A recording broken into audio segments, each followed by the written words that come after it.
So, good evening everyone. This is your second week session with me. I am Dipanshi Avasthi, a PMRF scholar, and this is Genome Editing and Engineering Problem Solving session for the second week. And this course is taken by Professor Utpal Bora from IIT Guwahati. So, in today's session, we'll look into the breakage of genomic DNA and how this genomic DNA is being repaired. So, in this session, we'll practice MCQs, we'll discuss the content which is taught in week 2, then we'll look into the current literature, and then I'll be taking your doubts regarding the week 2 session. So firstly, we'll start with the breakage of genomic DNA, that how it breaks and what are the consequences. So DNA damage means if there is some disruption or alterations in the chemical or the physical structure of DNA. So in the previous session, we have looked into the physical structure of DNA, that it is double helical and the sugar and phosphate groups are present, nucleotide bases are present which are linked together with the hydrogen bonding. So if there is some issue with that structure, that is known as physical structure. So if there is some alteration, it can lead to DNA damage. Now it can occur at different levels. So as I was telling you about the nucleotide bases, so it can happen at the level of nucleotide bases. That means if adenine pairs with thymine, so due to some issues, adenine might pair with guanine. So that level of damage is at the level of nucleotide bases. Or if there is sugar phosphate backbone disturbances, so in which the sugar phosphate, so the phosphodiester bond which is linking two sugar molecules, if there is some issue with that bond, then it might interfere with the one helical strand. So that is another level of DNA damage. Or if there is some double stranded helix, so if there is some break in the helices, so that level of damage comes under double stranded helix damage. Now it can occur due to endogenous agents, such as during replication process we have DNA polymerases which is involved in the DNA replication, that means producing the another copy of DNA. So if there is some issue with those enzymes, then that is the internal reason, that means which is due to our own machinery. But it can also be caused due to some exogenous agents, for example due to certain radiations. So that is at the level of exogenous agents. Now DNA damage, it can occur spontaneously, that means it can happen suddenly, or it can also occur as a result of exposure to the environmental agents, for example radiations, chemicals and viruses. And this damage can further lead to mutations. So as we know, mutations are the single nucleotide changes, and it can ultimately lead to diseases such as cancer, aging or other neurodegenerative disorders. So in this figure, as we can see, that there are different types of agents which contribute to this damage. So one such agent is cellular metabolism. If our metabolism is not right, then it can also lead to DNA damage. Or if there is some replication errors. So as I was telling you about the DNA polymerase enzyme which is involved in replication, so if there is some error at that level, then it comes under replication errors. Or there could be ionizing radiations. For example, if you are frequently exposed to UV radiations or X-rays, then they can also lead to DNA damage. So in the later slides, we'll see that how UV radiations can lead to the formation of thymine dimers. So those thymine dimers leads to breakage of the double helical stranded DNA. So they can also lead to DNA damage, or some toxic chemicals which are carcinogenic in nature or which are toxic to your DNA, they can lead to DNA damage. Now there are certain responses. So whenever our DNA get damaged, so our body tries to overcome that. So in that case, it generates a response to fight with that DNA damage. So there are some checkpoint activations. So I hope you are aware of the cell cycle which is undergoing inside our cells. So there are multiple such phases. So one such phase is DNA replication, or which is known as S phase of cell cycle. So in that case, it checks that whether your DNA is right or not. So if it is right, the DNA might enter into that S phase where it gets replicated. If your DNA is not right, if there is some damage, then it might enter into the G0 phase. So that is known as checkpoint activation. Our body makes sure that DNA is right, it's not damaged. Then there are certain mechanisms such as DNA repair mechanisms. So as we all know that there is no such machine which is 100% accurate. There is some 1% or 0.1% faults which are possible. So similar with the human machinery as well. So that's why our body has some repair mechanisms. If there is some damage, then it comes up with new mechanisms. It checks that what type of damage is happening, then it uses that particular repair system for that. So these are some of the examples which we'll see in the later slides. And ultimately apoptosis, which is a programmed cell death. So for example, if our machinery is not able to correct that damage, if that is high level of damage, then the ultimate thing which happens is apoptosis. So the cell in which the DNA is completely damaged, and if it could not be repaired, then that cell undergoes apoptosis, cell death. And this is also very important because in cancer, the cells get uncontrollably divided. So in that case, there is problems with the apoptosis machinery in which cells do not die off. So that is also harmful. So in our body, each of these mechanisms are quite important. And this is the visual representation that how if DNA get damaged, then our body gets activated, it sees where the damage is and tries to repair that damage. Okay, now we'll see one by one what are the agents which cause this DNA damage. So if we talk about endogenous agents, that means which is due to our own machinery, such as replication errors or base mismatches or reactive oxygen species. So during digestion, if there is generation of reactive oxygen species, so that can also lead to DNA damage. Then topoisomerase DNA complexes. So topoisomerase, if you are not aware of this, then this is enzyme when DNA replication takes place. So helicase comes and it breaks these bonds. It unzips the DNA. It breaks the bond between both the strands. It converts the double-stranded DNA into two individual strands. So in that case, whenever that helicase is doing the unzipping, so there is some stress which occurs on both the sides, or it is also known as supercoiling. So to relax that supercoiling stress so that DNA does not break, there is enzyme called topoisomerase which helps to bring about positive or negative supercoiling depending on what kind of supercoiling stress the DNA is undergoing. So if there is some issue with this topoisomerase, if our DNA does not get relaxed and it helicase start unzipping it and the stress is created on both the ends, then our DNA will ultimately damage because topoisomerase will not be able to release the stress. Then spontaneous deamination and abasic sites. So this deamination can also lead to damage of nucleotide bases, due to which now there will be no proper hydrogen bonding between the purines and pyrimidines, which can ultimately break the double-stranded structure of DNA. So this type of damage will be at the level of physical structure. Then DNA methylation, so this can also lead to DNA damage. Now comes exogenous agents, that means some external agents which are leading to DNA damage. So one agent is ionizing radiations such as X-rays or gamma rays, which leads to ionization. Then comes UV radiations. So these UV radiations, they do not penetrate inside, but they does surface damage, and they lead to thiamine dimer formation, and which is also harmful, which will lead to breakage of double-stranded structure of DNA. Then comes alkylating agents, which adds the alkyl group to our nitrogenous bases and which will ultimately disturbs the hydrogen bonding present between the nitrogenous bases.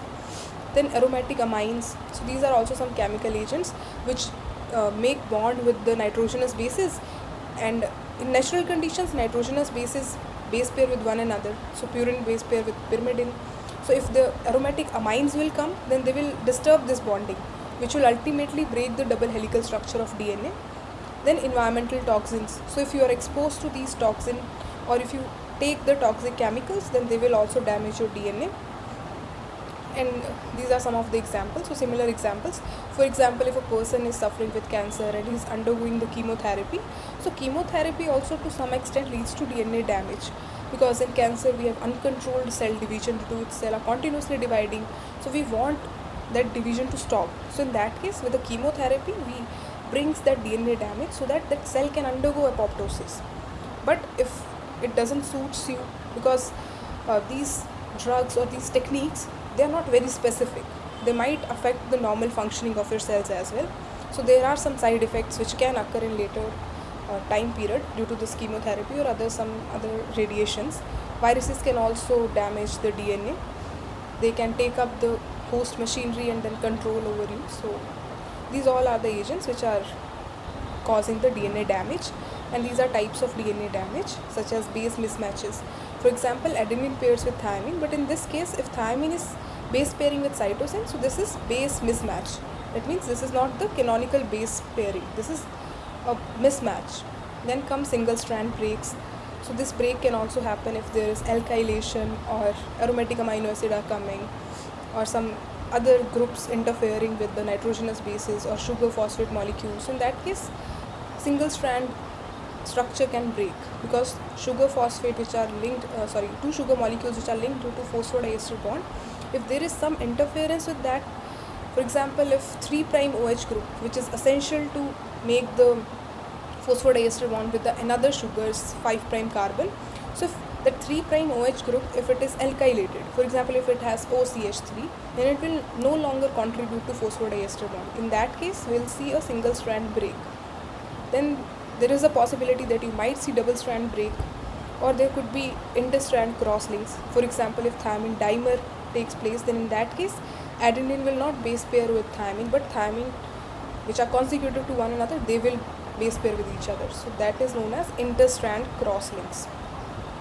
Then DNA adducts. So there are some chemical compounds which base pair or which bond with the DNA structure, and which will not allow it to take proper structure. Then inter-strand cross-links, in which two different strands make some bond with one another. Some other chemical agents might come and they will make bond between two strands. So this can also interfere with the normal double helical structure of DNA. So this is about the agents which cause this DNA damage. Now we will see what type of damage. So one by one we will look into the detail of DNA damage types. So as we discussed, single base alteration, in which only single base pair get altered. And what are the examples? So one example is depurination, if there is loss of the purine molecule. Second is deamination of cytosine to uracil. So between cytosine and uracil there is only minor change of functional groups. So if there is deamination of cytosine, then it more likely looks like uracil. So similarly, these pyrimidines, cytosine, uracil, thymine, these all are pyrimidines. They have only single ring. So their structures are nearly similar. They are only different at one or two groups. So in that case, if there is deamination of cytosine, then it more closely look like a uracil. So instead of base pairing with guanine, it will now base pair with adenine, because it is looking like uracil. Then comes deamination of adenine to hypoxanthine. So if there is removal of NH2 group from adenine, then it will look like a hypoxanthine. Now it will not base pair with thymine, instead it will pair with guanine. So which will also lead to the single base alteration on the another strand, or on the complementary strand. Then comes alkylation of base. So if there is alkylation of bases, then it also comes under single base alteration. Then insertion or deletion of nucleotide. So this also comes under single base alteration if there is only single nucleotide getting inserted or deleted. Then base analog incorporation. So analog means which look alike the already available nitrogenous bases. So if they are inserted, they are incorporated, then they will behave like normal nucleotides, and they will also base pair with the complementary nucleotides. So this will disturb the normal DNA strand. Then comes two base alterations, in which more than one base, that means when there is alteration of two nitrogenous bases. So this can happen due to UV light. For example, I was telling you about the thymine dimers, in which two thymine which are present on the same strand consecutive to each other, they will make bond with one another. So they will not make bond with the complementary adenine, instead they will bond with one another. So in this case, two bases get altered at the same time. Or if there is bifunctional alkylating agent cross linkage, this also disturbs the two bases at one point of time. Then third type of damage is chain breaks. If there is break in the double stranded chain, which means sugar phosphate backbone. So ionizing radiations can lead to this break, or radioactive disintegration of the backbone elements. If there is some radioactive agents which might break the phosphodiester bond, or which might influence the sugar structure, so they will lead to chain break. Then comes oxidative free radical formation. So these free radicals can also break the sugar phosphate bonds, and it will ultimately break the chain. Then comes cross linkage. So this is fourth type of damage. So it can happen between the bases in the same or the opposite strands. So this when the thymine dimers are forming, so they also comes under cross linkage type of damage, in which they are in the same strand. But if we talk about opposite strands, then due to alkylation or amino acetylation or other chemical groups, if they get attached to one of the nitrogenous base, then there is possibility that it can cross-link with the opposite strand and disturb the physical structure of DNA. Second is between DNA and protein molecules. For example, when in the previous session we were talking about the chromosomes, that how a single DNA molecule, which is double-stranded, which is too long, how it is getting packed into the condensed chromosome-like structures. So the reason for that is that DNA is wrapped around the histone proteins, and that structure is known as nucleosome. So in that case, if there is cross-linkage between DNA and histone molecules, then it can also lead to DNA damage. In many cases, if that bonding is too tight, if the structure is like a heterochromatin, which is not properly expressing, which is too compact, then in that case it might lead to DNA damage. Now one by one we'll look into all the types which we have discussed so far. So is it clear till now?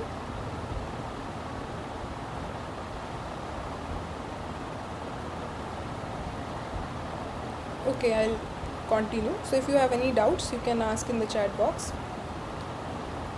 Okay, thank you.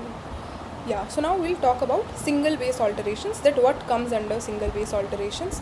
So this is known as spontaneous deamination in DNA. So this is one type of the factor which contributes to single base alterations.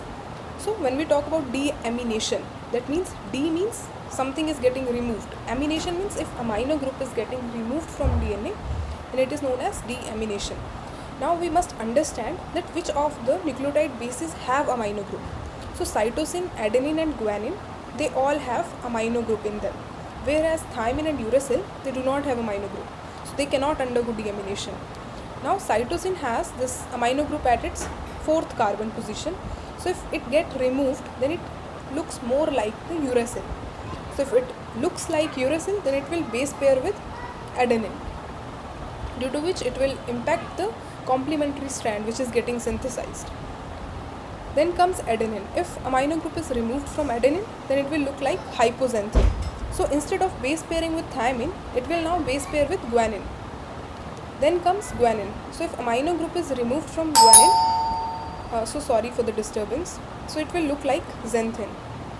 Then comes 5-methyl cytosine.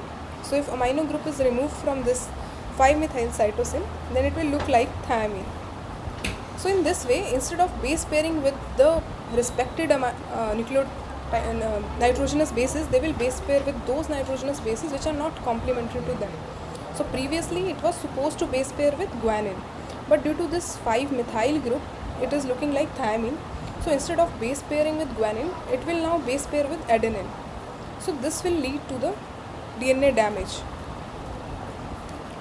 Now comes base analog incorporations. So base analogs, they are the compounds which look like the nitrogenous bases. So if they are present in your cell, then they will take place of the nitrogenous bases. In that case, they will also lead to DNA damage. So one such base analog is this one. So this is thiamine. Now 5-bromouracil, if you can see, it also looks like thiamine only. So if it is present in your cell, and whenever replication is taking place, so what happens in replication? Your machinery, it finds for the nitrogenous bases present in the cell, it takes it and it makes the hydrogen bonding, and DNA polymerase start extending the DNA chain.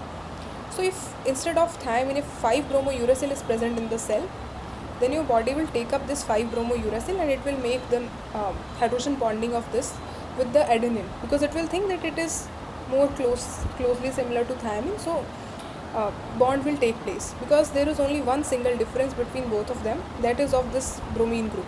So instead of methyl group which is present in thiamine, this 5-bromouracil has bromine. Then comes this is the keto form and this is the enol form.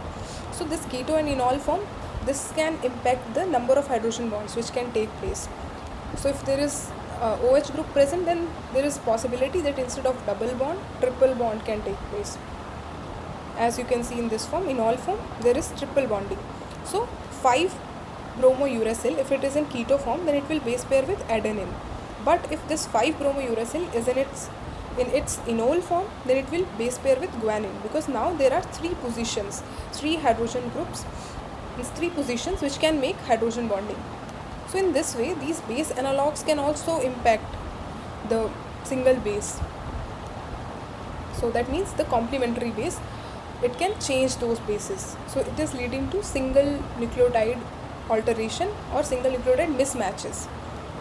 Then comes alkylated bases. So if there is alkylation of our nitrogenous bases, for example, if this thiamine is getting alkylated at some point, then it can also influence the number of bonds which are formed. So in this case, as you can see, this is cytosine and guanine. So in this case, this is alkylated and this is also alkylated. So these are the alkylated nitrogenous bases.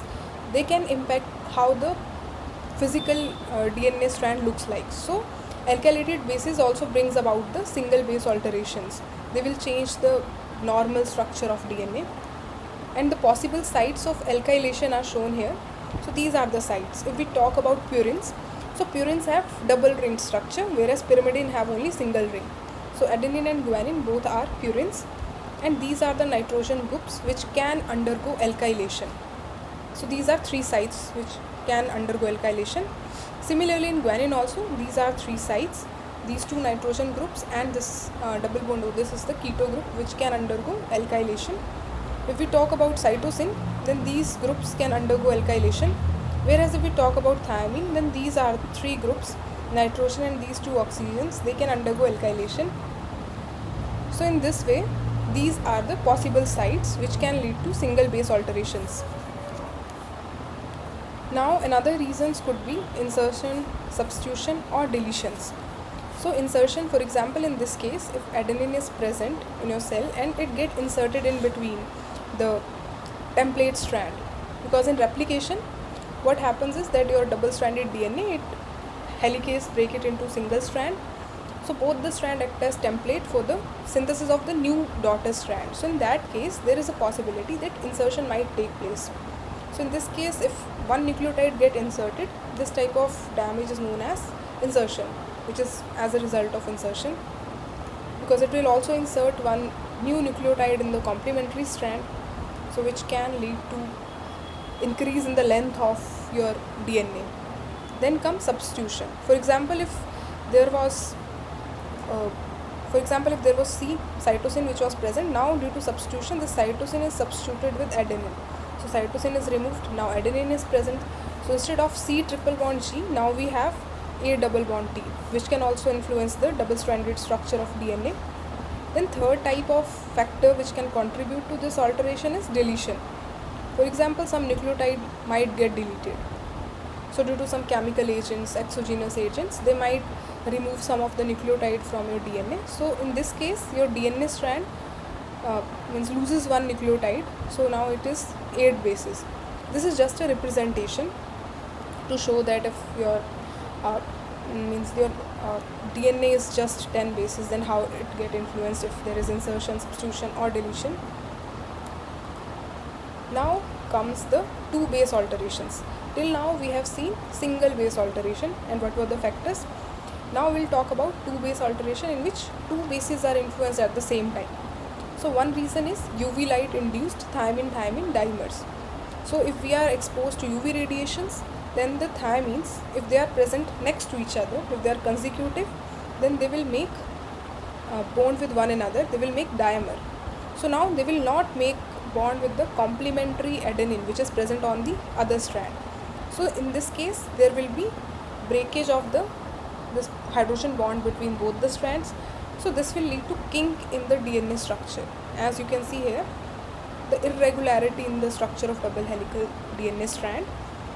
So that's why nowadays you have seen that lots of sunscreens are getting promoted. So this is the reason, because if you are exposed to UV radiations, it will lead to formation of thiamine dimers, and its impacts are not quick. You might see them after a long time, and it has been observed that the people who are exposed to these UV radiations for the long period of times, they might develop the symptoms of cancer, and they ultimately in the end they might get affected with cancer or other problems. So to avoid this, we need to stop the exposure to the UV radiation. So this is the reason that due to the thymine dimers, our DNA structure get influenced, which will damage the DNA. Our cells will undergo apoptosis, our cells will start dying, so aging will fasten up, and other machinery get impacted, so repair mechanisms will also get influenced, our burden on our body get increased. So this stress conditions can trigger the cancer symptoms or other disease. Then comes biofunctional alkylating agent cross linkage.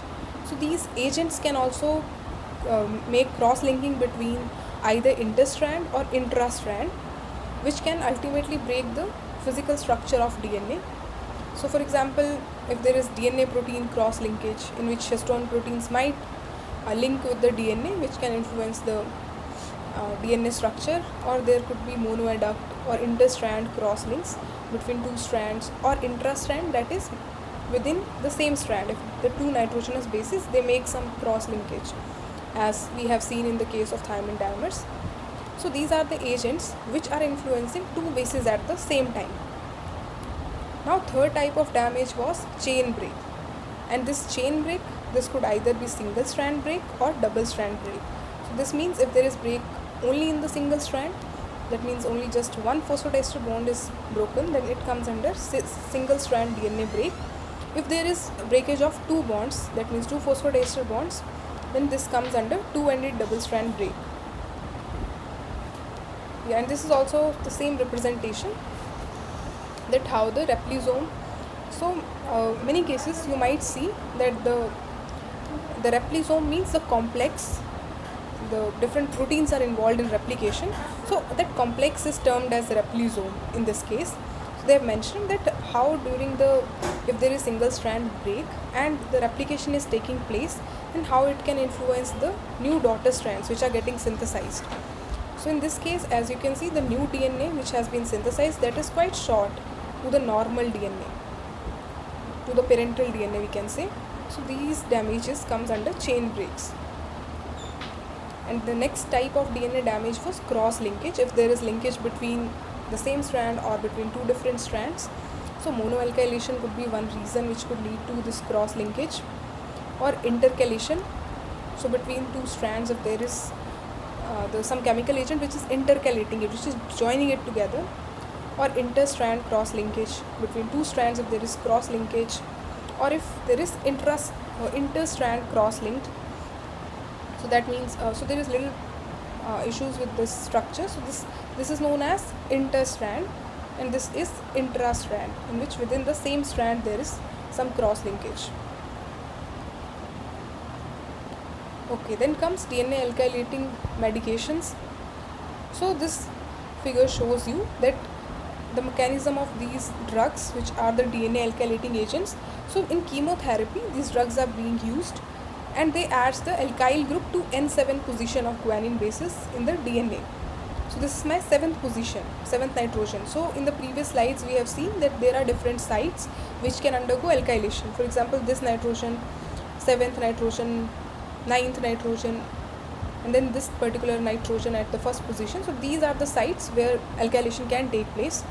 So now these drugs which are used in chemotherapy, they add the alkyl group. So if they add the alkyl group to the N7 of guanine, then these alkyl groups, this is the another molecule, so they can make cross linking between each other. So due to this cross linking, now it will lead to the loss of this can lead to DNA fragmentation, and then ultimately DNA synthesis will get inhibited and cell will ultimately die. So main thing which happens, the drugs, what they are doing during cancer is that they are stopping this cell cycle, because cells are continuously dividing. So for that reason, the drugs which are used, they are doing alkylation. There are other series of drugs as well, but this is the mechanism, that how it leads to cell death, how chemotherapy means during the chemotherapy, how drugs leads to the cell death, how they control the cancer, means how the cancer progression is being stopped due to these drugs. Then comes implications of these DNA damages. So this DNA damage, it plays key role in the onset and progression of various human disorders and disease. So if everything is working fine, then the human is healthy. But if there is some damage, then it can lead to different disorders and disease. And major focus of current research is to understand that how these DNA lessons or this DNA damage, it leads to genetic mutations. Because if there is change in the nucleotide base, then it is known as mutation, which are critical events in development of cancer. Because till now we do not have the cure which can specifically treat cancer. We still have seen many patients dying due to cancer, and which are in the later stages of cancer, not in the first stage or second stage, but who are in the final stage of cancer. So it's very difficult to treat them. And the reason is that because cells are continuously dividing. If you artificially tries to stop them, then it might influence the normal cells which are required for the proper machinery of the body. So these are the reasons. So the current research is currently focusing on these reasons which lead to these genetic mutations, and current research is also focusing on development of personalized medicine, that how we can specifically target only those cells which are responsible for cancer, and we do not interfere with the other machinery, other cells. So beyond cancer, DNA damage is also linked to other diseases such as neurodegenerative disorders. For example, Alzheimer's disease. So previously, the cases of Alzheimer's was only observed in the adults or old patients, but currently, due to more exposure to the toxic chemicals or UV radiations or other kind of radiations, now we have seen that many of the young patients or young adults, they have also shown symptoms of Alzheimer's. So these disorders also arise due to DNA damage. So not just cancer, but we should also look into these disorders as well, because they are also the consequence of DNA damage. Then chronic diseases such as COPD, which is chronic obstructive pulmonary disease. So this is also due to the result of DNA damage. And this is the visual representation that how other agents such as UV radiations or other endogenous agents, they can lead to defective DNA repair mechanisms, due to which our DNA do not get properly repaired, which will lead to cell death or mutagenesis or genetic instability. So all these things get increased if there is DNA damage and our body is not able to repair it, and ultimately it will lead to photosensitivity and cancer. So these are some of the genes which are responsible for this, and if nothing is happening, then your DNA repair is normal, genome integrity is maintained, and you do not have any disease. But if there is defective machinery which repair the DNA, then your cell will undergo death and you will develop different neurological problems or premature aging, and severe disease might be observed. So now we'll see what causes this DNA damage. So environmental factors such as exposure to ionizing radiations such as X-rays or gamma rays, UV rays coming from sun, chemicals such as those found in tobacco, smoke or certain industrial compounds, and other mutagenic agents can cause damage to DNA. Then comes replication errors. So this is the endogenous factors which leads to DNA damage. So during the process of DNA replication, errors can occur as DNA is copied to create new cells, because one cell is dividing into multiple other cells. So if DNA damage is occurring at one cell division, then it will ultimately increase as the cell divisions are increasing. Then comes oxidative stress. If there is reactive oxygen species, then it can generate, lot of reactive oxygen species get generated due to the normal cellular processes or various environmental exposures. Then these reactive oxygen species also damage DNA, because they leads to cross linkage. They will disturb the hydrogen bonds which are formed between nitrogenous bases. Then chemical reactions. So if you are exposed to some chemical agents which are carcinogenic or which harms the double-stranded structure of DNA, then it can also lead to DNA damage, as we have seen in case of chemotherapy, that how it leads to apoptosis. So chemotherapy is required, but it is not properly controllable. You cannot make sure that it only harms the cells which are involved in cancer. It is blind to all the cells. So this also comes under the chemical reactions, because in this case alkylating agents or other such chemicals are used to stop the cell division and replication of DNA. Then biological processes, so even normal cellular processes can sometimes cause DNA damage, because we know that no machinery is 100% accurate, so our machinery has also some limitations. So these can also lead to DNA damage. For example, immune cells, they use DNA damaging enzymes to kill the invading microorganisms. But in many cases we have seen that people suffer from autoimmune disorders, in which our machinery is unable to distinguish between the foreign and self cells, and our body start eating up its own cells. So that comes under biological processes. So these all are the factors which leads to DNA damage.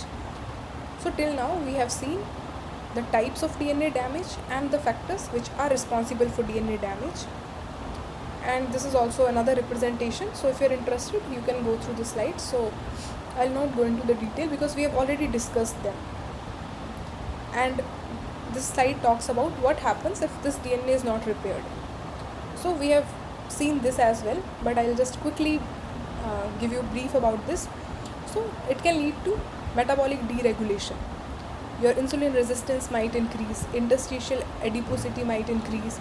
So you can see that in current situations, if you are aware, that you might have seen that the obesity cases are increasing a lot.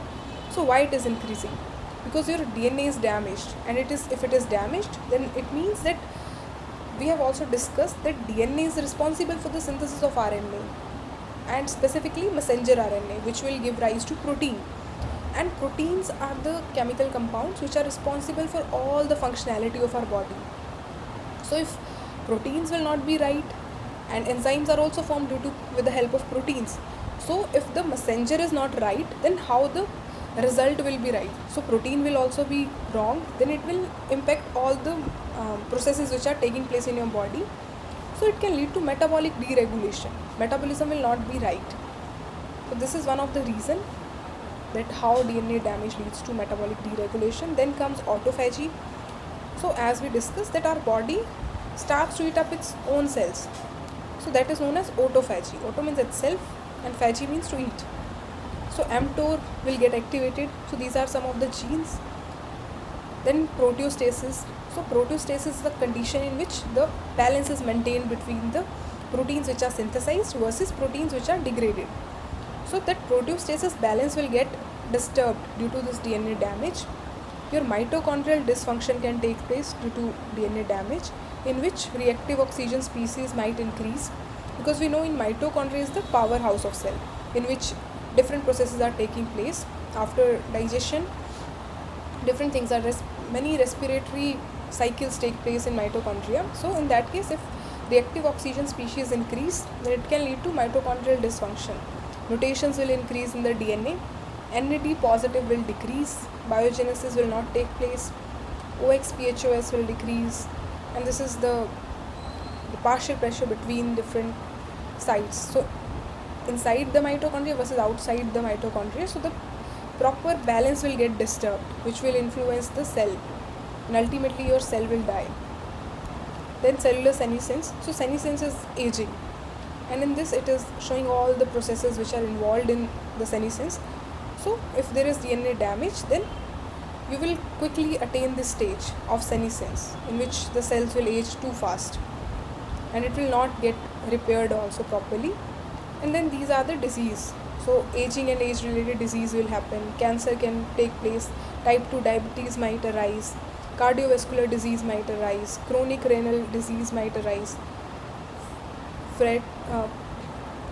frailty might arise, sarcopenia and osteoporosis, neurodegenerative disease. So these are some of the disease which can arise due to DNA damage. And this slide also talks about the same. Now, how do DNA repair mechanisms work? So in our body, there are different mechanisms which take care of all the DNA damage which is happening. So now DNA damage repair mechanisms, they are of two types. One is direct repair and another one is indirect repair. So direct repair means if there is enzymes which are directly reversing the DNA damage without the removal or synthesis of new strand. So in this case, if there is only single base alteration, then enzymes will come and they will change the nitrogenous base. So in this case, it is not doing major changes. It is just dealing with that particular nucleotide which is under the DNA damage. And this repair is quite rapid. It is fast because it is not involving any stage in which the nucleotides are removed or replaced. Whereas in indirect repair, it involves removal and replacement of those damaged DNA segments using template strand as a guide. So the daughter strand, if it is damaged, then it will see the template strand and it will synthesize the fresh new complementary strand. So it will see how many, it will remove segment of nucleotides from the opposite strand which is under DNA damage, and it will repair it.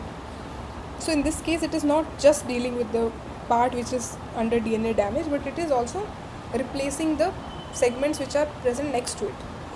And these mechanisms, they are complex and can repair a wider range of DNA damage, but these are slow because these are not direct. These are not just dealing with one or two nucleotide bases, but it is dealing with the entire segment of DNA. And in DNA repair, the examples are photoreactivation repair. So this mechanisms use enzyme which is photolyase to repair the DNA which is caused by UV radiations. So UV radiations, they leads to thymine dimers. So photolyase is an enzyme which break that thymine dimers and which will correct that damage which happens due to the UV radiation exposure. Then comes O6-methylguanine DNA methyltransferase repair. So this is also another enzyme which directly removes the alkyl groups from 6th oxygen of methylguanine. So there is 6th oxygen in the guanine which can get methylated. So this MGMT, this removes this methyl group in the DNA and it prevents the formation of mutations. So these two enzymes, photolyase and MGMT, they comes under direct DNA repair, in which they are directly dealing with the damage and it corrects that damage. Then there is another enzyme which is ALKB deoxygenase family, which is also responsible to remove the alkylated base adducts. And if we talk about indirect DNA repair mechanisms, then there are different mechanisms. So one such mechanism is base excision repair. In this, it corrects the damage that involves the removal of specific damaged bases by the DNA glycosylase enzyme, followed by action of other enzymes that remove the sugar and replace the missing nucleotide. So in base excision repair, we are either dealing with only a single nucleotide base or just one or two base pairs, but not longer segment of DNA. But if we talk about nucleotide excision repair, then in this case we deal with bulky DNA lessons. If DNA damage is long range damage, not just one nucleotide but more than one nucleotides are influenced, then in that case we require nucleotide excision repair. So as the name suggests, excision, that means you are removing something. So in base excision repair, you are removing one base. In nucleotide excision repair, you are removing the more than one base, which could either be thymine dimer or some long stretch of nucleotides, or a larger segment of DNA is removed which is containing the damage. You replace it with the newly synthesized DNA strand. So in later slides, we'll see the mechanisms in detail, that how nucleotide excision repair takes place. Third type of indirect DNA repair is mismatch repair. So during DNA replication, if the base pairing is not proper, if there is some mismatch in the base pairing, or if there is some small insertions or deletions, so in that case the body uses mismatch repair mechanism. It identifies the incorrectly paired base. It checks among the parental DNA strand and daughter strand that which base is faulty, and then it removes the faulty base and replace it with the right nitrogenous base which is complementary to the canonical base which is present in the parent strand. Then comes homologous recombination. So these damages means these type of DNA repair mechanisms, they work on the nucleotide damage, whereas homologous recombination or non-homologous end joining, they deals with the damage which is happening at the level of strand, which means sugar phosphate strand. So it repairs double strand breaks, homologous recombination or other complex DNA damage by using homologous DNA molecule as a template, and then the new strand will be synthesized, which will be complementary to this homologous DNA molecule. Then comes non-homologous end joining. So in this case, if you are not aware of what is the complementary strand, then we use this non-homologous end joining. So it repairs the double strand breaks by directly ligating the broken DNA ends. So in this case, no complementary strand is synthesized. It just ligates the broken DNA ends. So you might lose some of the fragment which is present in between that DNA damaged region. So this is non-homologous end joining. So in the later slides we'll go into the detail. Right now I'll not give you the detailed description of these mechanisms. Okay, now let's begin with the base excision. So I'll just check if you have any doubts. Okay, so we'll continue. So in base excision repair, for example, if there is deamination or if there is some alkylation, so if you are just removing this amino group or alkyl group, or if you are removing the cross linkage which is present, it comes under base excision, in which the damaged base, it is removed with the help of DNA glycosylase. As soon as you use DNA glycosylase, you remove the DNA base. So now in this case there is no base. So this is apurinic, or you can say abasic site. If purine is removed, then it is known as apurinic site. If pyrimidine is removed, it is known as apyrimidinic site. So generally it is abasic site. Now you use AP endonuclease. So the work of endonuclease is to remove the bases from inside. So now it will remove other bases which are present next to this damaged site. And now ultimately we'll use DNA polymerase and DNA ligase to synthesize new complementary strand to our parent strand. So this type of repair is base excision repair, in which just a short stretch of DNA is repaired, and we are not dealing with the long DNA damage. Then comes nucleotide excision repair. So why I have kept them next to each other? Just to tell you that what is the main significant difference between both of these mechanisms. So in nucleotide excision repair, if more than one base is damaged, so for example in this case, this is the representation of thymine dimer which is synthesized. So in nucleotide excision repair, the enzyme, so in this case I am representing the case of E. coli, which is the prokaryote. So we have different enzymes such as UVRA, UVRB, UVRC. In E. coli, these are the proteins which are responsible to bring about the nucleotide excision repair. So what it does is, it firstly recognizes the site where the damage has happened, it binds to that site, and it removes that particular stretch of nucleotides.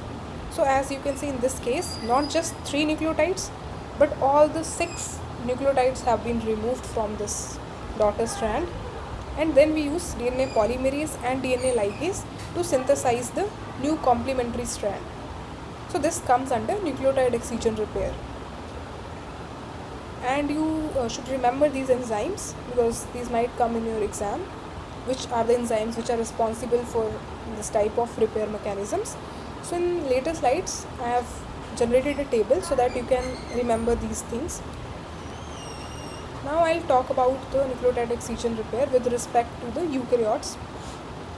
So there are 2 sub pathways. One is transcription coupled repair and another one is global genome repair.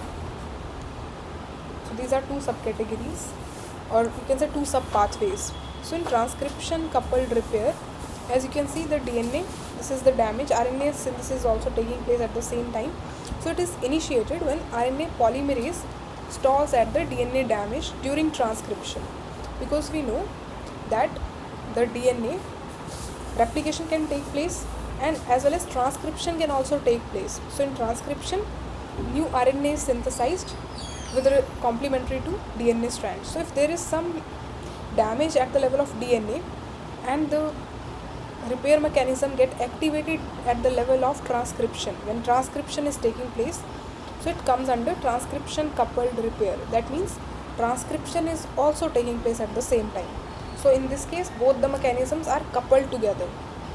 So RNA polymerase will stop. RNA polymerase is responsible for extension of RNA chain. So it will stop at the DNA damage site. Now it will send the signal to the cell that your DNA is damaged. Enzymes will come, CSP and XPG, they help to recognize and initiate the repair mechanisms. So this comes under transcription coupled repair. Another subtype is global genome repair. So in global genome repair, it recognizes the lessons throughout the genome. It checks throughout the genome that where are the damaged bases are present. So for that, enzymes which are used are XPC, HHR23B complex is formed, and sometimes other enzymes also come up such as XPE, DDB2. They detect the damage, and as soon as damage is recognized, then transcription factor 2H along with enzymes XPA, RPA and XPG, it binds and unwinds the DNA. It binds to the DNA, and unwind means it converts the double-stranded DNA into single strand, two complementary single strands. XPG and XPF ERCC1, they make dual incisions to excise the damaged strands. So excision means it generates two breaks. So for example, if this is the fragment which is damaged, so these enzymes will come, they will make complex with our DNA, they will make or they will bring about the break in this double-stranded fragment. It will remove the damaged bases, and ultimately DNA polymerase will come, it will fill the gap, and DNA ligase will seal the nicks where the phosphodiester bond is missing. So it will seal that break, and ultimately the correct DNA will be synthesized and DNA will be repaired.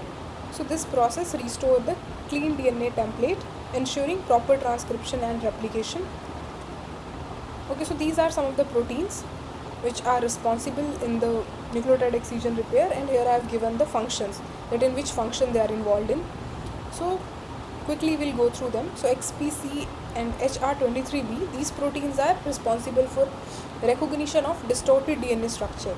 So as we have seen in global genome repair, it checks throughout the entire genome that where the damage has happened.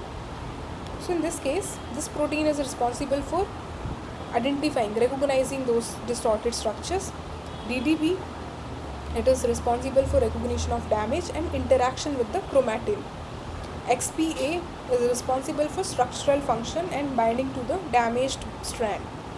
RPA is binding to the singles. So RPA is also known as replication protein A in eukaryotes, and in prokaryotes it is also termed as helicase or single strand binding proteins, which make sure that your DNA is stable in the single stranded form and do not get renatured. So the name might vary among eukaryotic and prokaryotic system, but they have similar function. Then transcription factor 2H, so it has the ATPase role and it has minor helicase activity from 3' to 5' end. Then XPF, it has endonuclease, it catalyzes the formation of single strand breaks. So now if the recognition of damaged site is done, next work is to remove that segment. So for which XPF, which has endonuclease properties, so it will remove those faulty nitrogenous bases as well as so that entire stretch of nucleotides will be removed with the help of XPG. Then PCNA, this factor ensures the processivity of DNA polymerases. Then polymerase delta, which is the DNA polymerase, and these delta and epsilon. So in eukaryotes we have multiple DNA polymerase enzymes which are responsible for extension of the leading strand or the lagging strand. Then ligase is responsible for sealing the single strand breaks, and ultimately RFC, replication factor C, which is the ATP dependent connection of PCNA. So when replication is taking place on both the complementary strands, then in that case we require RFC. So these are some of the proteins, and the proteins which we have discussed here, such as PCNA or some of the proteins, they are proteins involved in the replication machinery. So not just specific to nucleotide excision repair, but in the replication also you might see them. Now we'll see the human genetic diseases and the nucleotide excision repair.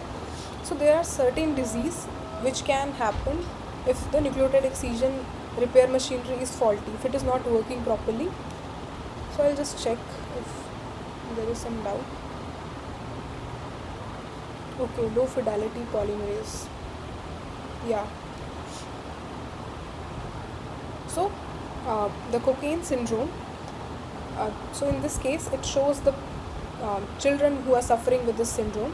So they have severe light sensitivity. They show frequent neurological defects. They might show dwarfism, light sensitivity in some cases, facial and lip abnormalities, neurological abnormalities, early death due to neurodegeneration. So this comes under Cochrane syndrome. Then xeroderma pigmentosum. So this comes under severe light sensitivity. So what happens is that UV radiations, they lead to thiamine damage or some other kinds of damages, and nucleotide excision repair is responsible to treat that. Many times instead of base excision repair, because in this case more than one base pair is involved, more than one base pair is under the DNA damage influence, so we require nucleotide excision repair mechanisms to treat that. So if nucleotide excision repair does not work, in that case the person who is exposed to light or UV radiations, their damage will keep on increasing because it is not getting repaired due to NER. So that's why they show severe light sensitivity. As soon as they get exposed to light, their body gets so sensitive, they show some reactions. So the severity also increases if the repair mechanisms are not proper, and they show severe pigmentation irregularities. So in this case, as you can see, there is a lot of pigmentation in this patient's face. So this is xeroderma pigmentosum, and this happens if there is problem with the nucleotide excision repair mechanisms. Then trichothiodystrophy. In this case also there is premature aging of some tissues. Sulfur deficient brittle hair. So hair fall will increase. Facial abnormalities might be observed. The patient will have a short stretcher. Then ichthyosis, which is fish-like scales on the skin, can be observed, and light sensitivity in some cases. Yeah, so we all are very fortunate. We do not realize that our body works a lot to repair our DNA. We are frequently exposed to so many chemicals, radiations, UV radiations, but our body is working hard to treat these. But if there is some problem with our machinery, repair machinery, then we can get affected with these conditions. And these are some of the examples, and the reason why I have mentioned them, because these might come in the competitive exams, and this information is quite relevant to study. Then third mechanism of indirect DNA repair is mismatch repair. If there is mismatch between the nitrogenous bases present on two complementary strands, so to repair this mismatch bases, mismatch repair mechanism get activated. So the enzymes which is responsible to repair this is known as DAM methylase, or which is also known as DNA methylase. Now this is the site where there is mismatch. So in prokaryotes, the enzymes which are used to treat this mismatch is MUT-S, MUT-L and MUT-H. So MUT signifies the mutation. So this is the short forms of these enzymes. So all these enzymes are involved. Now what they does is they can either make a single strand break, and now this single strand break is far from the site where the mismatches happen, and then comes exo7 or REC-J enzyme, SSB helicase 2. Now this exogenous enzyme, exonuclease or exo7, this enzyme is responsible for removing all the nucleotides which are present towards the site where the damage has happened. So now it will remove this stretch of nucleotides. SSB is responsible for the stability of our single-stranded DNA, and helicase is responsible to break these hydrogen bonds which are present between the complementary nitrogenous bases. So all these enzymes are responsible, whereas in the other case, so in this case methylation takes place. Now why this methylation is important? So this methylation signifies that which is your parent strand and which one is your daughter strand, so that it can distinguish that which one is actually the mismatch. So for example, this is A and this is G, so our cell needs to identify that which is the mismatch, which nucleotide is wrong and which to cure. So this methylation specifies that which of the strand is the parent strand, so that from the other strand we can remove the faulty mismatched base. So in this case, single strand break will happen to that particular nucleotide which is complementary to the place where the methyl group has been added. So it can either be on the left as well as on the right. So same enzymes are used to remove this stretch. It can take place from both the ends, from either end. And then ultimately DNA polymerase is responsible for the extension and DNA ligase is responsible for sealing the gaps. So in this way, the damaged, or you can say the mismatched nucleotide that has been removed, and it is replaced with the right nitrogenous base which should be present in the complementary strand. So this comes under mismatch repair. Yeah, and if you want to read it in detail, then you can read these paragraphs. In this, everything is mentioned in detail, and distance between the GATC site and the mismatch, it could be as long as 1000 base pairs. So therefore mismatch repair is very expensive and inefficient also, because as we can see that it is not taking place at the site which is next to mismatch. As you can see, it is taking place here. So in visual representation, it is looking that it is close, but actually it can be as long as 1000 base pairs. Now imagine that you are removing 1000 base pairs and then you are bringing DNA polymerase and synthesizing new strand. So it will take a lot of time, and it will also take a lot of ATPs because energy is required for the replication process as well. So in this way, this repair mechanism is quite expensive in that terms. So when we say expensive in any mechanism, we mean that it is requiring energy of the cell, energy of our body. So that's why it is expensive and inefficient also. It will take a lot of time. So these mechanisms get activated if the other mechanisms do not work properly. Then if there is single strand damage, then the repair mechanisms is the single strand break repair mechanism. So in this case, what are the causes? So causes we have already discussed, that reactive oxygen species, or if there is abasic sites, so due to loss of DNA bases, or if there is some issues with the topoisomerase during the DNA unwinding, so these can lead to single strand breaks. Now consequences are, it will increase the DNA replication stress, it can lead to transcription pausing because transcription will also stop if there is single strand break, or it can lead to overactivation of PARP, which is poly-ADP ribose polymerase, or it can lead to genome instability, and which can ultimately lead to cancer, neurodegenerative disease and heart failure. So now what happens in this repair? So one example or one type of repair is homologous recombination. So as the name suggests, homologous, that means something which is complementary or similar to the template, or means if we have the information of the template strand, if we know against which strand we need to synthesize the new strand, so that comes under homologous recombination. So for example, if there is double strand break, then we will bring 5' to 3' exonuclease and SSBs, which is single strand binding proteins. These are responsible for stabilizing the single stranded DNA structure. Now this break and these SSBs and 5' to 3' exonuclease, this is removing the stretch of nucleotides from the complementary strands on both the double stranded DNA structure. Then RAD52 type mediator will come. It will bind to these SSBs and the DNA where SSBs have bound. And then RAD51 and REC-A recombinase will come.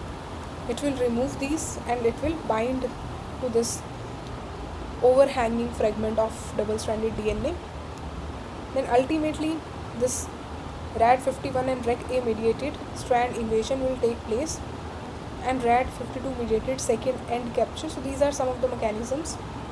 These are the complementary terms, but this ultimately means that the complementary strand will get synthesized. So there is the mechanism in which the another complementary DNA or the homologous DNA is acting as the template to help you to synthesize the nucleotide stretch on the damaged sites of the DNA which you have. So if you have the information of homologous DNA, then you can use this homologous DNA as a template and add the stretch of DNA at the site of double strand break. So in this way DNA synthesis will take place, ligation will take place, and this is known as holiday junction. So this type of structure is known as holiday junction resolution. Okay, so now I'll tell you that what happens is, so this double strand break doesn't mean that there is just break of phosphodiester bond between both the strands. It also means that there might be some of the nitrogenous bases or DNA stretch which might be missing from this area. So now, if you do not know the complementary DNA or if you do not have the information of other double-stranded DNA, then what you can do is you can use non-homologous repair. You can simply seal them. You can simply bring ligase and seal this. You can synthesize phosphodiester bond between both the strands and seal it.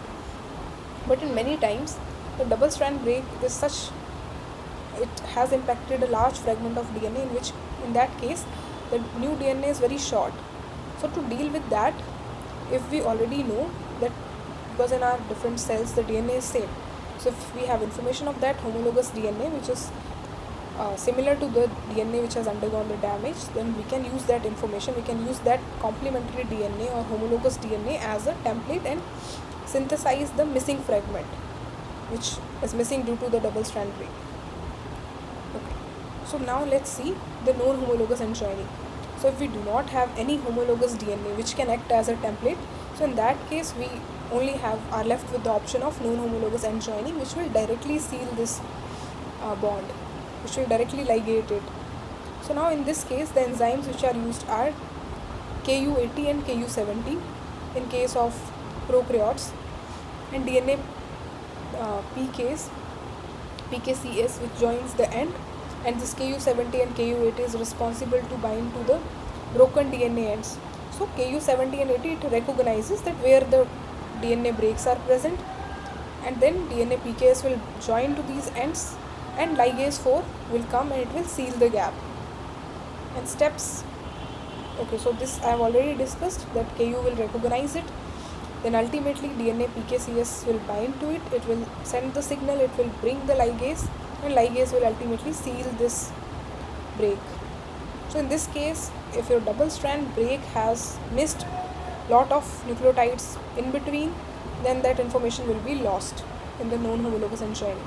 But it will make sure that the fragment, it does not further breaks apart. This break is glued together with the ligases. And these are some of the other proteins, and still studies are ongoing to study more and more enzymes which are involved in these repair mechanisms. So proteins, they work, not a single protein is used in this case, but multiple proteins together make a complex, and then they are involved in these repair mechanisms. So this is one such complex between these different proteins which are involved. So this is a short summary in which we have seen the single strand DNA damage as well as double strand DNA damage. So if there is single strand DNA damage, then we can use base excision repair mechanisms, nucleotide excision repair mechanisms, or mismatch repair mechanisms. These can treat or deal with the single strand DNA damages. Whereas if there is double strand break, then we can use non-homologous end joining or homologous recombination repair. So with we can use, I mean that our body uses these type of repair mechanisms. Yeah, and this is the another table which talks about the DNA repair defects. If there is if your repair mechanism is faulty, then what are the disorders which can arise? So one such example is of Fanconi anemia. So in this case, mutation is in more than 7 genes involved in DNA ICL repair pathway, which is linked to ATM and BRCA1/2. So in this case, you might see congenital anomalies, bone marrow failure, cancer predisposition, and chromosomal instability. So to treat them, we have some drugs such as androgens, hematopoietic growth factors, bone marrow transplant, and gene therapy, which is still under experimental studies. Then xeroderma pigmentosum. So this we have seen during the nucleotide excision repair mechanisms. If they are not properly working, if there is some mutation in those genes such as XPA and XPG, these are the enzymes which are responsible for nucleotide excision repair. So if there is mutation in these enzymes, then nucleotide excision repair will not work properly and the patient might suffer with xeroderma pigmentosum. Similarly, Cockayne syndrome also we have seen, and trichothiodystrophy also we have seen. So these all are the disorders which arise due to the faulty nucleotide excision repair, whereas Fanconi anemia, this is linked with the all types of DNA repair mechanism. If there is any of those mechanism, if it is faulty, then this disorder might arise. Okay, and this is another summary that we have seen, that there are two types of mechanisms: direct repair mechanisms and indirect repair mechanisms. And base excision, nucleotide excision, mismatch, double strand, and homologous and non-homologous, so they all comes under indirect DNA damage, in which they not just remove or not just deal with the site which is affected, but they deal with the largest stretch of nucleotides. It removes that particular stretch of nucleotide and synthesize the new stretch of nucleotides. So that's why it is indirect and time consuming, whereas direct reversal is quick. It just removes the damaged nucleotide and replace it with the correct nucleotide. Okay, this is another visual representation which talks about the agents which are responsible for DNA damage and the types of DNA damage and DNA repair mechanisms. So till now this is okay. Anyone has any doubt?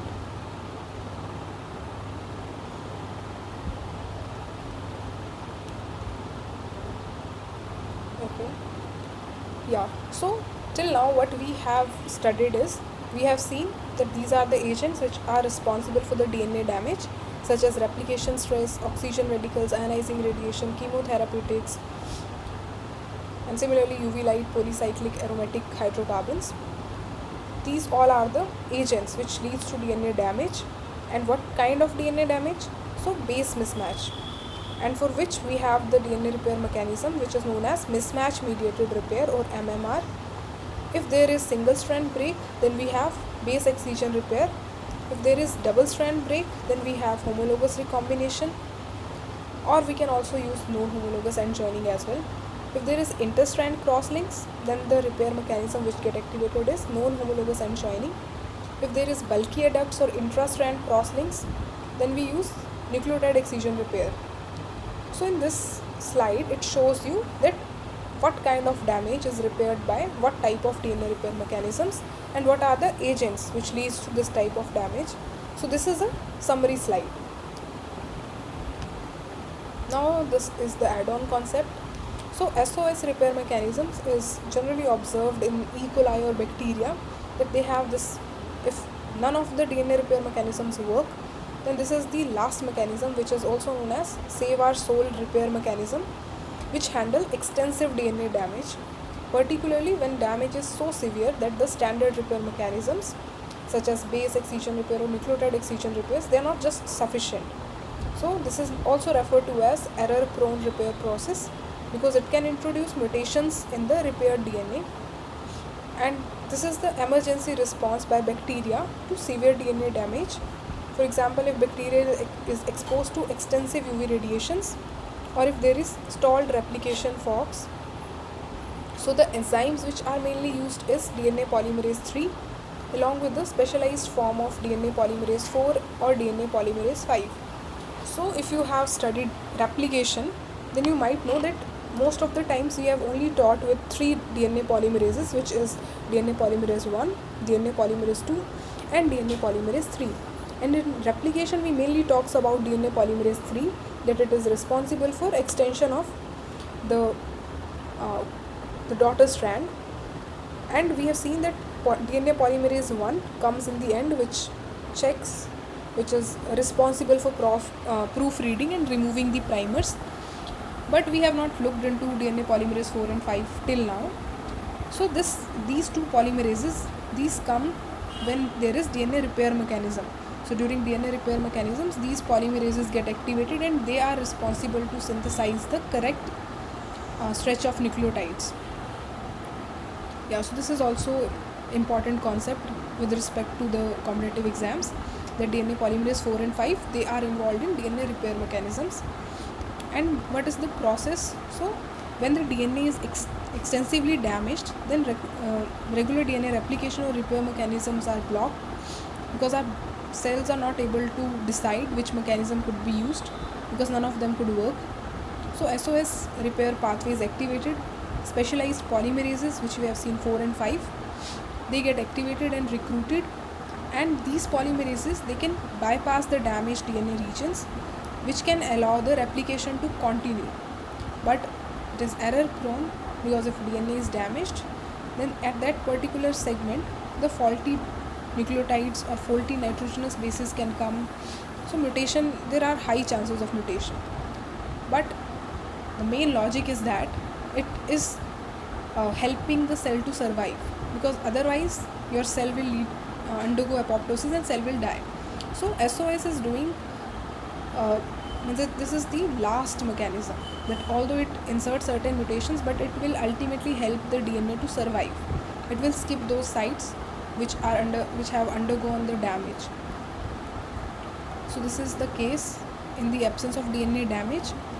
Lex A will come, it will bind. DNA binding will lead to the suppression or repression of SOS genes.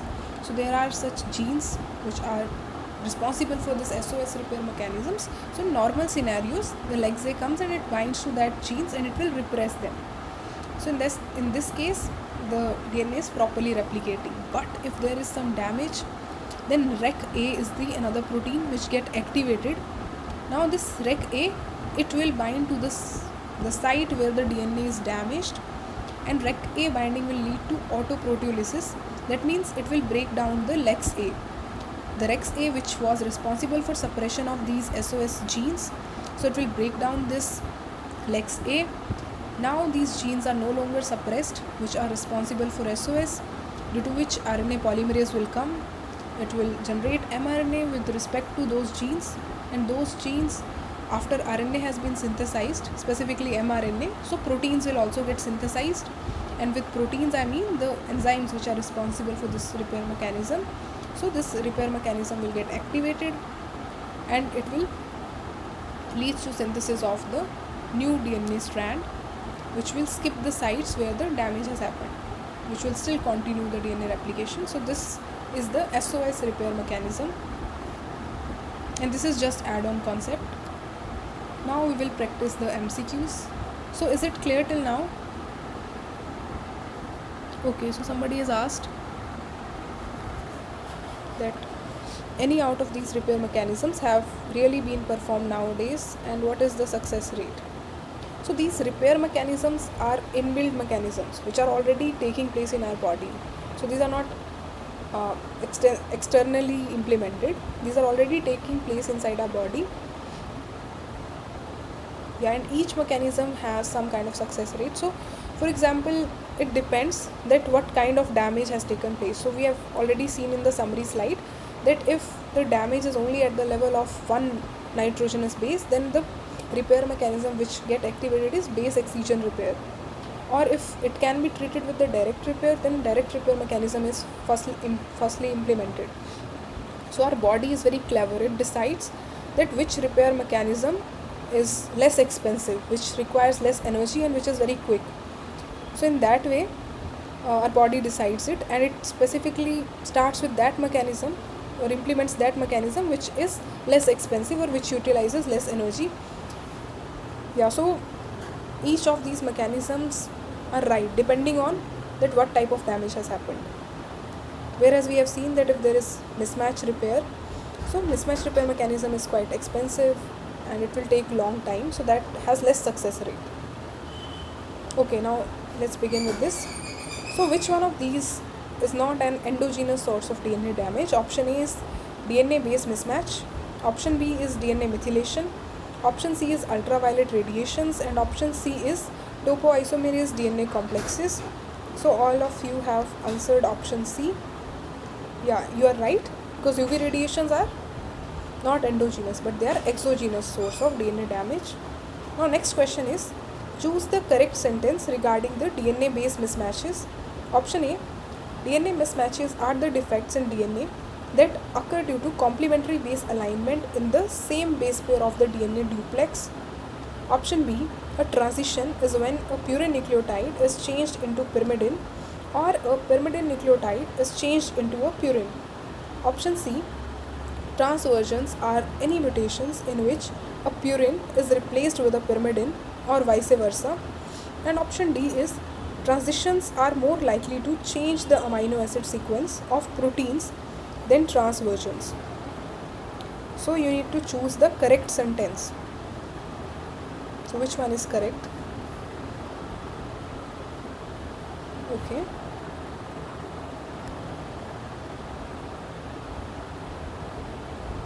Okay, so I have obtained two options, option B and option D.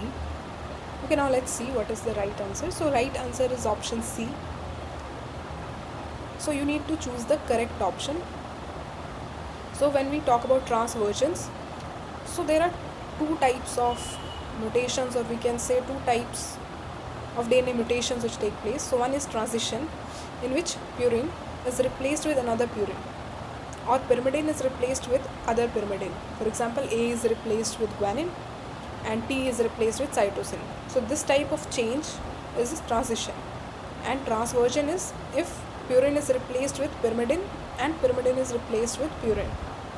So in this way, the C option was right, because in B option, in transition, they are saying that purine is changing to pyrimidine, which is transversion and not transition. And in first option, they said that DNA mismatch are the defects in DNA which is due to complementary base alignment. So this is mismatch is not due to complementary, this is due to non-complementary base alignment. And then transition are more likely to change the amino acid sequence of the proteins in transversion. So there is no such proof which tells you that transitions or transversions impact the amino acid sequence. Okay, now let's move to next question.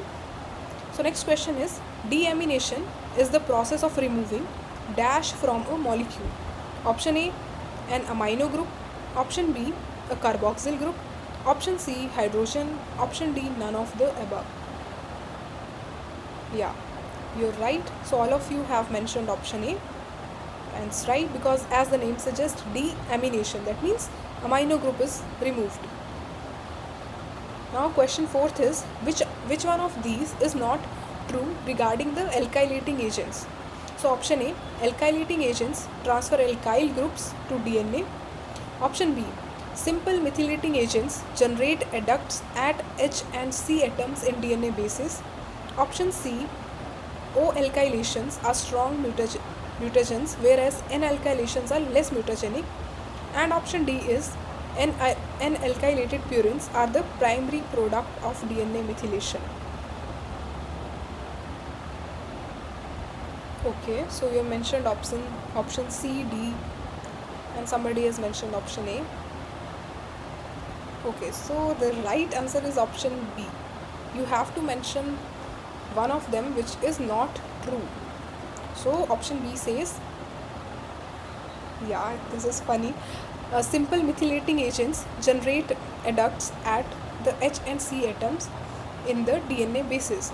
So when we were discussing about today's session, we have seen that which of the bases are more likely to undergo alkylation, and we have seen mostly nitrogens and the oxygens, they were getting methylated. So that's why the option B is not right. Okay, so next question is, name the process by which UV inactivated organisms restore their function by repairing UV induced DNA damages with the energy of near UV light. So option A is base excision repair, option B is mismatch repair, option C is translation synthesis, and option D is photoreactivation. Yeah, so we have mentioned option D, which is right. So photoreactivation is the process in which these UV inactivated organisms, they restore their function by repairing the UV induced DNA damages with energy of near UV light. Okay, so next question is, name the enzyme which is involved in the base excision repair. Option A, DNA glycosylase, option B, DNA polymerase, option C, DNA topoisomerase, and option D is RNA polymerase.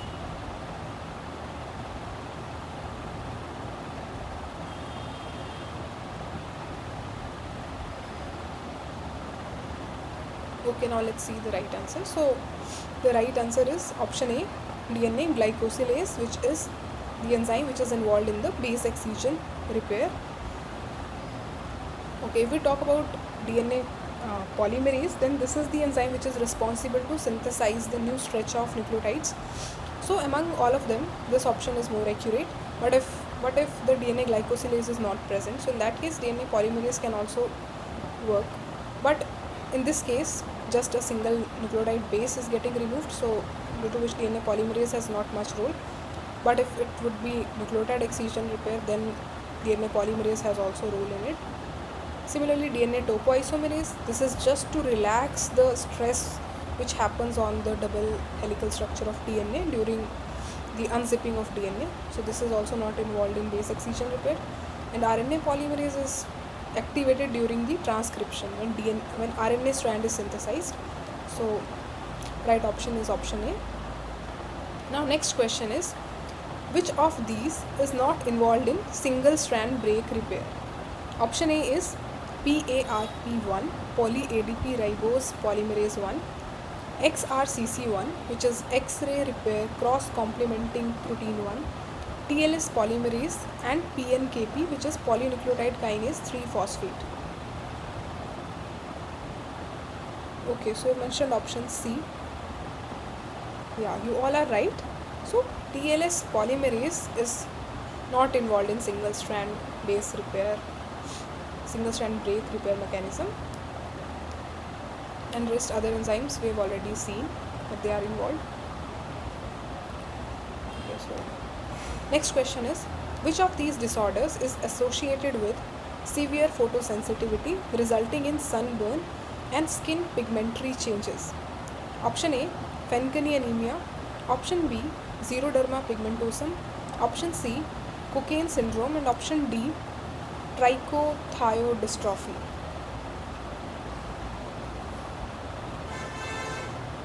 Okay, so you all have mentioned option B because we have already discussed all of them, and when we were talking about xeroderma pigmentosum, then we have seen that when a person is exposed to UV radiations, then how they develop so much severe photosensitivity, which leads to sunburn and skin pigmentary changes.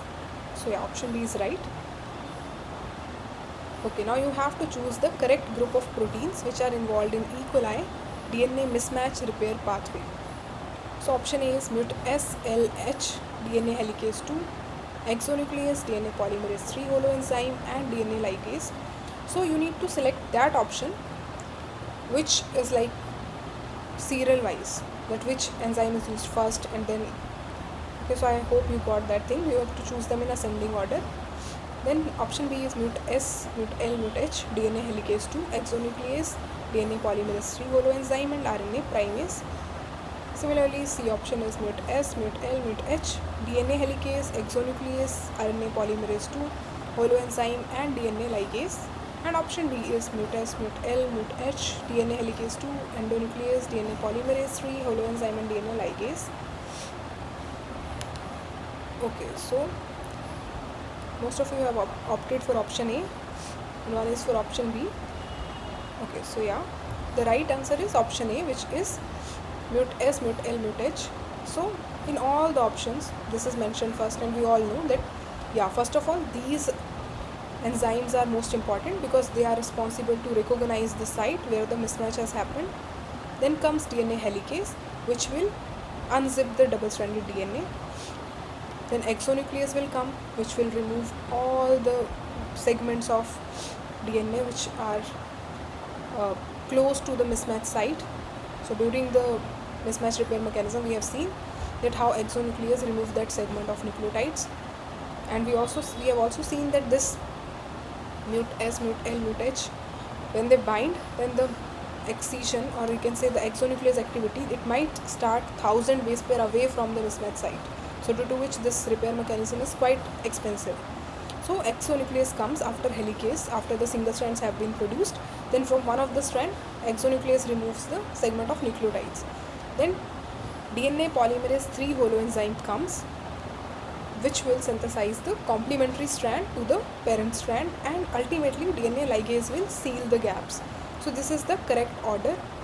Now one more thing which I want to add here is that as the RNA primase is also mentioned, So whenever replication takes place, then one important thing which you should keep in mind, that DNA polymerase, it cannot initiate the extension of daughter strand. It requires free 3' OH group, or you can say free 3', so free 3' OH group is required to synthesize or to extend the newly synthesized strand, due to which during replication process we need RNA primers, for which we need RNA primase enzyme which synthesize the RNA primers, and then replication starts.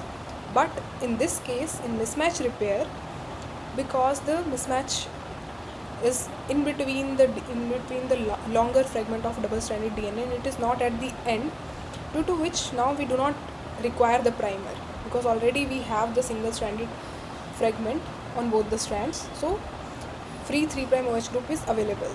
So that's why in this case we do not require primers. But during replication, or during the case where the terminal nucleotide is affected, so in that case we need primers, if we do not have anything to start the replication or start the chain daughter strand. Okay, now let's move to next question.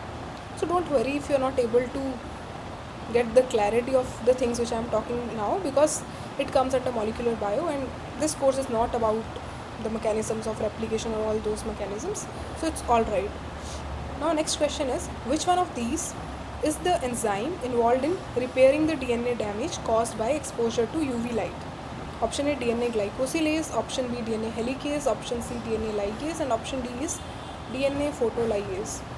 Yeah, so all of you have mentioned option D, and you're right, because photoligase, as the name suggests, photo, so it has something to do with the light. So whenever UV light, a person is exposed to UV light, then DNA photoligase, and this comes under direct DNA damage repair mechanism. Next question is, which DNA repair pathway is primarily responsible for repairing bulky adducts such as thiamine dimers? Option A, base excision repair. Option B, nucleotide excision repair. Option C, mismatch repair, and option D is non-homologous end joining. Okay, so two of you have mentioned option B, and somebody has mentioned option D. Yeah, so option B is right, which is nucleotide excision repair. So if there is bulky adducts such as thiamine dimers, so if it is just one base, then we would have chosen base excision repair, but they have mentioned thiamine dimer, it means more than one base is involved, so we require nucleotide excision repair. And in case of bulky adducts or dimers, there is no mismatch which is taking place. In this case, there is cross linking or adduct formation is taking place, so we cannot use mismatch repair. And in this case, there is no double strand break, so we cannot use non-homologous end joining, so we are only left with option B, which is nucleotide excision repair. Okay, so next question is, which protein complex initiates global genome nucleotide excision repair, which is GGNER? Option A, RNA polymerase 2. Option B, XPCHHR23B, MUT-S, MUT-L, and PARP1. Okay, so I think there is confusion between option B and C. So right answer is option B, which is XPCHHR23B. So it's all right if you cannot remember the names, you can learn them with time. Okay, so why option C is not right? Because MUT-S and MUT-L, as the name suggests, MUT here signifies the mutation.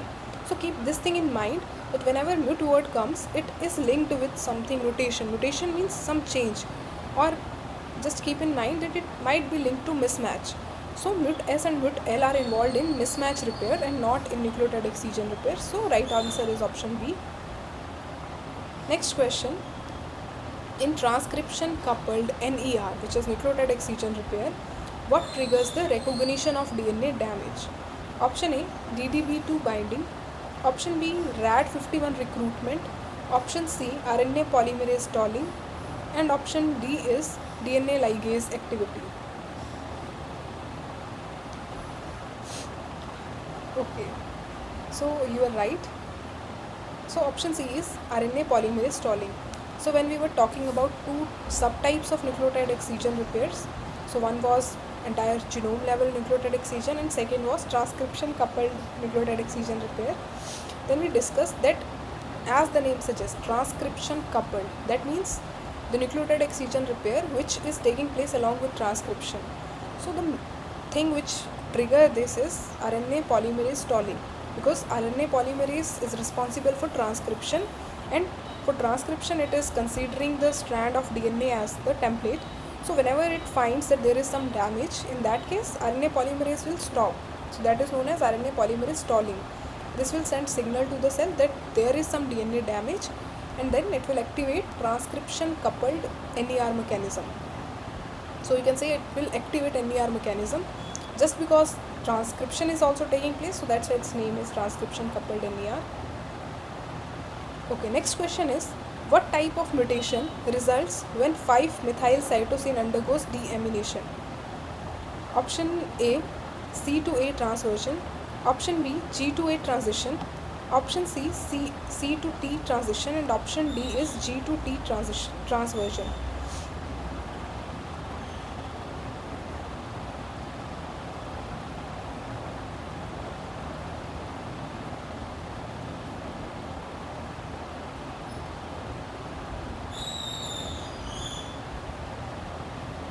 Okay, so C and A options and C again.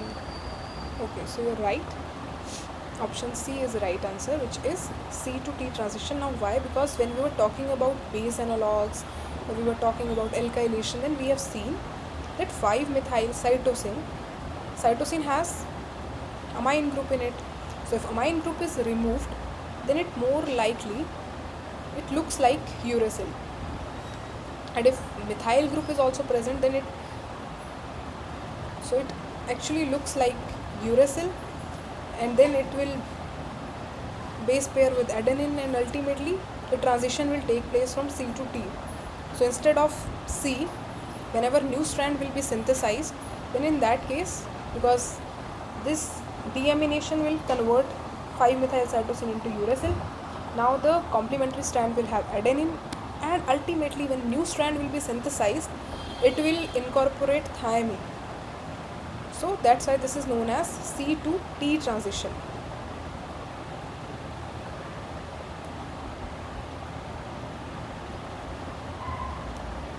Yeah, and another thing, sorry I mentioned it. So in this case, because methyl group is also added, so between uracil and thiamine, the thing which distinguish both of them is just the methyl group. So if methyl group is present, then it looks like thiamine, and if methyl group is absent, it looks like uracil.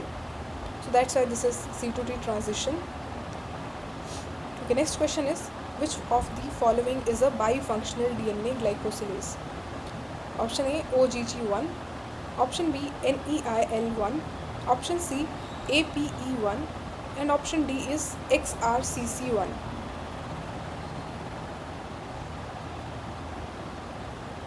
So it's alright if you are not aware of this answer, but you mentioned option B, C and D also. Okay, so B option is right. So NEIL1 is the bifunctional DNA glycosylase, and you need to remember this option or remember this term. Now next question is, which DNA repair mechanisms uses polymerase NETA to bypass UV induced thiamine dimers? Option A, base excision repair. Option B, homologous recombination. Option C, translation synthesis, and option D is nucleotide excision repair. Okay, so if you are not aware of this, yeah, it's right that these names are difficult. Yeah, I can understand that, but you need to remember it. You can't do anything. Okay, so any guesses for this question? So when it's difficult to guess the right option, then what you can do is you can use your logic and you can cancel out the things which do not match. Okay, so BA. So in this case, the right answer is translation synthesis. Yeah, and you're right that there is still confusion, because in this case UV induced thiamine dimer has been mentioned. So whenever thiamine dimer are there, then base excision repair could not be used because it is just for single base. Homologous recombination cannot be used because it is for double strand breaks. Now the confusion between option C and D could happen because nucleotide excision repair also deals with UV induced thiamine dimers. But when we talk about the polymerase neta to bypass this UV induced thiamine dimers, then it comes under translation synthesis and not nucleotide excision repair. So by using the method of cancelling out or neglecting those terms which do not relate, we can select the option which might be right. So next question is, Fanconi anemia is primarily caused by defects in the repair of option A, double strand breaks, option B, oxidative DNA base damage, option C, interstrand crosslinks, and option D is mismatch base pairs. So there are only 4 disorders which we have seen in today's session, and Fanconi anemia was one of them, and other 3 were linked with NER. Yeah, so I mentioned option B. Any other guesses?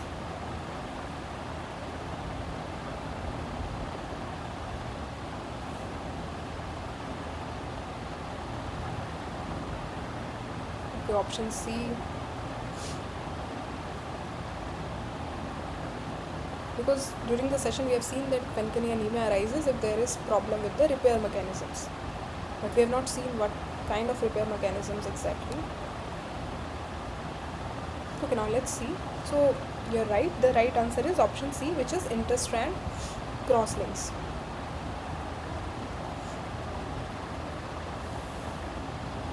Okay, next question is, the main function of protein PARP1 in DNA repair is to option A, join Okazaki fragments, option B, recruit repair proteins to single strand breaks, option C, excised damaged bases, and option D is remove thiamine dimers.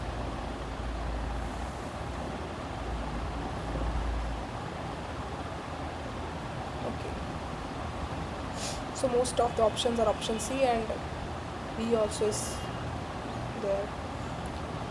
Okay, so the right answer is option B. Now let's see. So the main function of protein PARP1 in repair is not to join the Okazaki fragments. This is straightforward, nobody has mentioned it.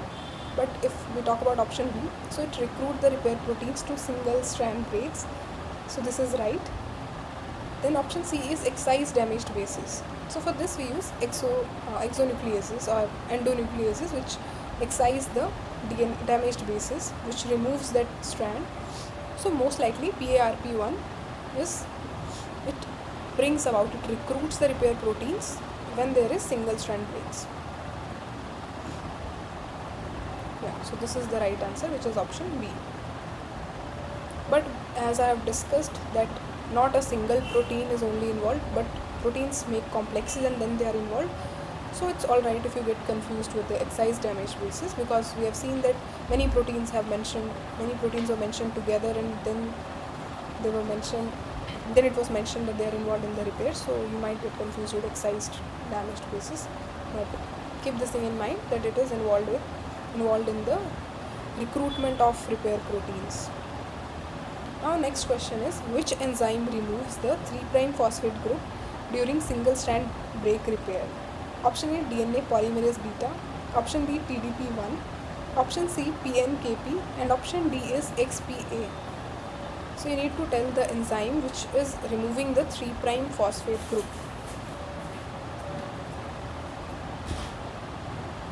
Okay, option D you have mentioned. Any other guesses? B. Yes, so another B. Okay, let's see. So the right answer is option C, and it's alright that if you do not know the right answer, because these enzymes and these names, they're quite factual. So because there is not much logic behind them that you can remember it, so it's alright. it will take time for you to remember all the name of these enzymes. So generally PNKP is the enzyme which removes the 3' phosphate group, and if we expand it, then polynucleotide kinase phosphatase, I guess its end is phosphatase. So in this case I have written the short form, but if I would have written the long term, then you might be able to guess it right, but it's alright. So DNA polymerase could not be the right answer because it is for the extension and not for removal of phosphate groups. DTP1 and XPA, these are also the another enzymes which has nothing to do with the removal of phosphate groups. And PNKP is the right answer. Okay, let's see the next question. So what is the role of transcription factor 2H in nucleotide excision repair? Option A, cut the DNA strand near the lesen. Option B, unwind the DNA helix around the lesen. Option C, fill the gap with new nucleotides. And option D is ligate the nick in the DNA.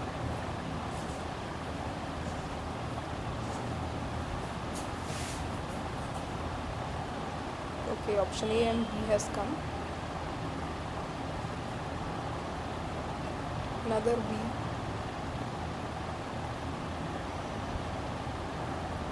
Okay, now let's see the right answer. Yeah, so B option is right. So transcription factor 2H, it unwinds the DNA helix around the lesen. Okay, another options are not right. So this also we have discussed when we were talking about nucleotide excision repair. Okay, so this is all about today's session. This was our last question. So today's session was a little bit funny also. And the last thing which I want to mention is that do not worry if you are not able to remember all these names. But I guess with the end of this course, if you will go through these names again and again, then you will be able to remember them. And in this slides also have made several summary or tables with which you can remember these enzymes. So you can take printout of those tables and keep them in your room so that you can see them every day. So it will get printed in your mind as well. So if you have any questions, then you can ask. And otherwise I'll end today's session.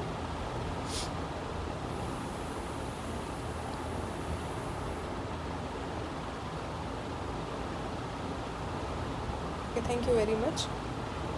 Yeah, so if you don't have any doubts, then I will end the session. Thank you very much, and I'll meet you in the next session. Thank you. Thank you everyone.